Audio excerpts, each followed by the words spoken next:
Hi students, welcome back. This is Plus 2 Computer Application Part 8 video. Before getting into the video, please do subscribe. So in the previous class, we have learned about MySQL administration open source software tools and designing databases and structured query language. And in this video, we are going to learn about some basic SQL commands. So let's learn some basic SQL commands. So we are going to create the database tables and insert the data, and all the commands will be executed in this console. So let's learn how to open this console, this window. So after downloading and installing XAMPP server, you will get this XAMPP control. Look at this icon, XAMPP control. When you double click on the XAMPP control icon, you will get this window, that is control panel. Here we do have MySQL, and here we do have the service, and Apache for PHP and MySQL for database. We have to enable this service. Just tap on this start button, both the start button, so that this admin page will be enabled. So after tapping on, you will get this admin page enabled. So what we have to do to create a database, you have to enable this MySQL server. And after that, in start, just type cmd, that is command prompt, and you have to enable this command prompt. Just double click on this, you will get the command prompt window. Here we do have the default path. Now you have to change the path. Which drive you have installed XAMPP server, you have to enable that drive here. So I have installed XAMPP server in local disk D. So type capital letter D and keep colon and press enter, so that the location, the path will change into D drive. Now here in this D drive, we do have XAMPP folder. So we have to change the directory. We have to change the path. For that, CD and XAMPP. Just type CD and XAMPP and then press enter, so that the path will be changed. Look at this. Now inside XAMPP folder, we do have MySQL folder. So you have to change the directory CD and type MySQL. Press enter. You will get into that particular location. Now again, inside MySQL, you do have bin folder. You have to get into that folder to enable this MySQL command prompt. So just type cd bin and press enter, so that you can change the entire path. Exactly, we are inside bin folder. Now here you have to give this command to enable this SQL server. So you have to type as it is MySQL, and -u stands for user, and by default it will be root, and -p means it is password and it is empty. We don't have any password there, and -h it is host, local host, and this is the host name. And just press enter. After this, it will ask for the password. Simply press enter, so you will be connected to the database. So look at this. It asked for the password. Simply press enter, so it is connected to the database MariaDB, and no databases are selected, that is none. So now you are ready to work in this console. So let's clear the page and let's create the database now. To create the database, you have to use create command. And since it is database, you should name it as database. These two are the keywords. Create database. And after this, you are supposed to give a name for your database. So here I have given student, and finally end up with a colon. So this is the procedure to create the database. Create database, name of the database, that is student, end up with a semicolon, and press enter. You will get the confirmation line, that is query OK. So successfully we have created the database, and to check whether the database is created or not, you can check with show command. Show databases. You have to type show databases, end up with a semicolon, and press enter, so that it will list the databases. Look at this. All the databases present in this MySQL server, it is displaying. And here we do have student. Yes, we have created student, that is displayed here, which means it is created. Now if you want to use this database, you have to use command. Use and the database name, end up with the semicolon, and press enter. You will get into that particular database. Look at this, student. The previous line, it it is none, and here it is student, which means now we have entered into the database student. Now let's create a table with 3 columns: roll number, name and age. We should give the name for the column and we should type the data type for that particular column. Let's see how to write. So create command is used to create the table. So create table. These two are the keywords and you are supposed to give any name to the table. In this case I have given name list and open the bracket, write the column names. So roll number, the data type is integer. So type int and then comma and press enter to type the next column, that is name, and it is text, so you have to type varchar 255 characters you can give, and then comma, then age is the name of the next column and its data type is integer, so again int. Then no more columns, so close the bracket and end up with a semicolon, and finally press enter so that you will get the successful message, that is query okay. So successfully we have created the table. So like this you can create a table with many columns. Only thing, you should give the name of the column and its data type. So now let's clear the page and start inserting some data to the table. For that you should type insert into command. So here it is, insert into and the name of the table. So we created the table and named as name list, and we do have 3 columns. Give all the column names inside the bracket, and after that you should type the values, and then inside the bracket give the values for the column.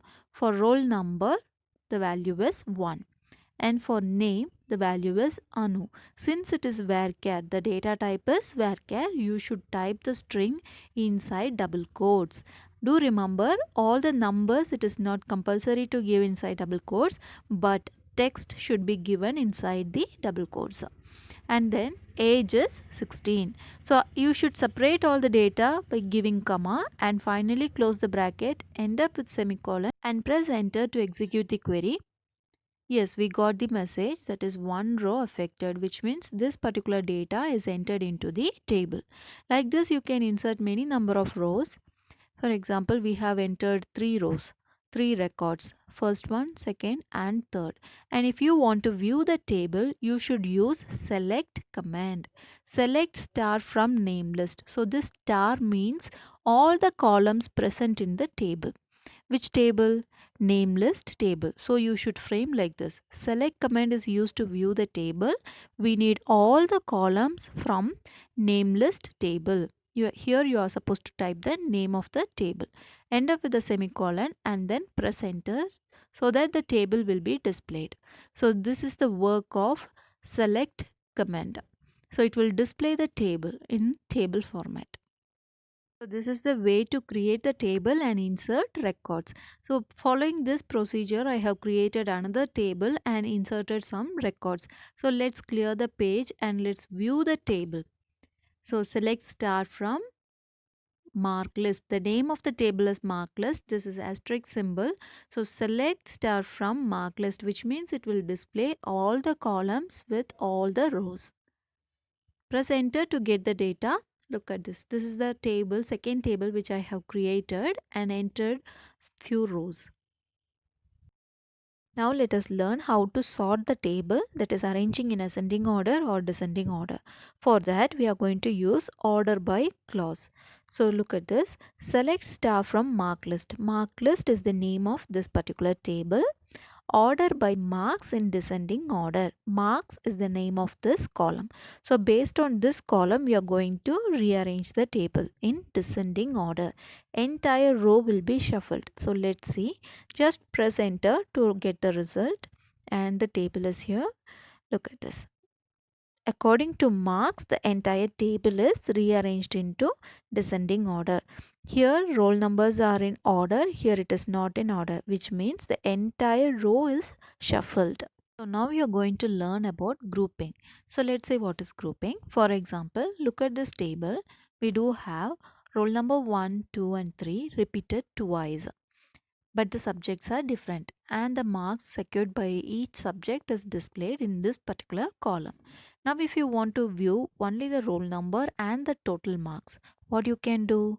Yes, if you want to view the total marks, you are supposed to do addition, and after addition you will display only one number.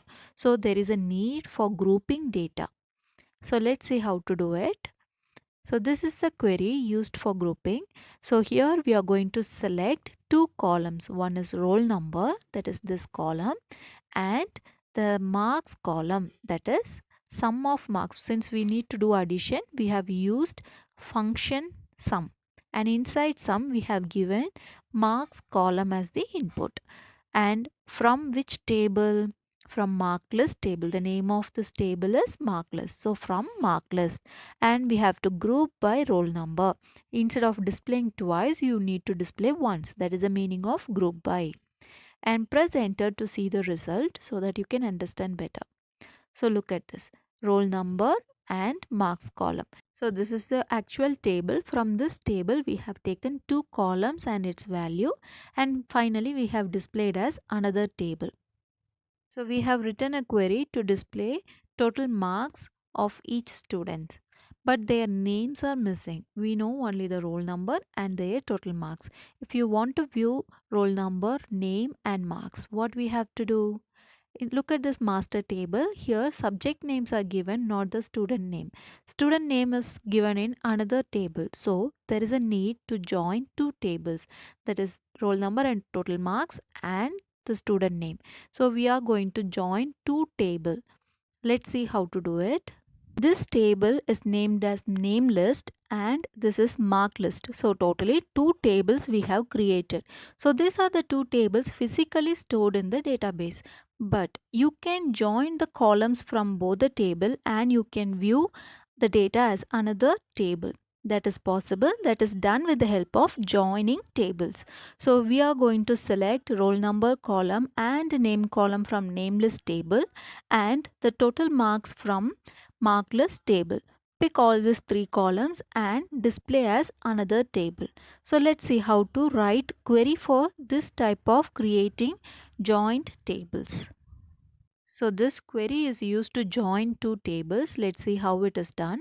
We are going to select columns from two different tables. So first table name is name list. From that table we are going to select roll number. So to do that you have to write the name of the table dot column name. So name list dot roll number, comma, and the second column is name column. So name list dot name. So these two columns are selected from name list table, and the third column is selected from the another table named mark list, that is mark column. We are supposed to do addition there, so we have given that inside sum function. So sum inside that mark list dot marks. So these are the columns selected. Totally three columns are selected from name list table and mark list table, so that you have to write from name list comma mark list, where name list dot roll number is equal to mark list dot roll number. This is the condition and this is where clause. Easily we cannot merge two tables. You have to set some condition. Common value should be there in both the table. Common value is roll number. Yes, roll numbers are same in both the tables, so we are comparing it from name list column roll number and mark list roll number should be equal, and group by roll number from mark list table, that is mark list dot roll number. And after typing this query, press enter so that the table will be displayed. Look at this, the table with the three columns, roll number, name and sum of mark list dot marks. So this is the table. It is a joint table from mark list and name list. Okay, now let's learn about updating the table. So for that, let's check one table's data, that is name list table. So we have to give the command select star from name list. So you will get the entire table. Now look at this data. We do have three rows. In this three rows, the third row we are going to update, that is roll number 3 Lata, age is 15. So let's update this age as 16. So you have to type the query update name list. We are going to update the table, so you have to type update and the name of the table. So update name list, set age equal to 16. So we have to select which column we are going to update and by which value. So we are going to update age column by 16, where roll number equal to 3. Yes, this condition is must because you are going to update one column's value, but you have to say for whom you are going to do this update. That's why we have to use where clause and we have to represent a unique value here. So update name list set age equal to 16 where roll number equal to 3, and press enter to execute this query so that you will get the message. And yes, we do have one matching row based on this condition. We do have a row in the table and that is changed. So let's check the table. So you have to type select command and here it is. Look at the table. Yes, the updation is done. So this is how you can update the data in the given table. So we have learned about create command, insert command, select command and update command. Now let's learn about delete command. That is, let's see how to delete the record from the table. So delete command is used to delete the record from the table. So let's use this query to delete the record. We have to use delete command from name list. Name list is the name of this particular table, where roll number equal to 3. Yes, we have to mention the condition. If you are not going to mention the condition, all the data present in this particular table will be deleted. If you want to delete only single row or multiple rows based on condition, you have to provide that condition. So here delete from name list where roll number equal to 3. So we are asking only one record to be deleted. Press enter to execute this query. Yes, we got the result, one row affected. So if you want to view the table, again you have to use select command and here it is. Look at the table. We do have only 2 rows. We have deleted one row, so the table is displayed with 2 records. So this is the way to delete the record from the table. Now let's learn how to delete the entire table. So delete command is not going to delete the structure of the table, which means it will not delete the created columns. It will delete only the records. But if you want to delete the entire table, at that point we have to use drop command. So let's learn how to do that. You have to mention the drop command, and if you're going to drop the table, if you're going to delete the entire table, you have to mention table and the name of the table. So drop table name list. So this is the way to drop the table. Press enter to execute the query. Yes, name list table is dropped. Same way you can drop the database. Create a database also, you can delete it. Same procedure, you have to type drop database and then the name of the database. So this is the way to handle all the queries. So we have completed the basic SQL commands, that is create, drop and selecting databases. Not only that, we have learnt about deleting records and modifying records, that is update command, and sorting order, that is order by clause, and also grouping records and joining tables. All this we have learned using SQL console, that is MySQL command prompt. That's all for today. Thank you.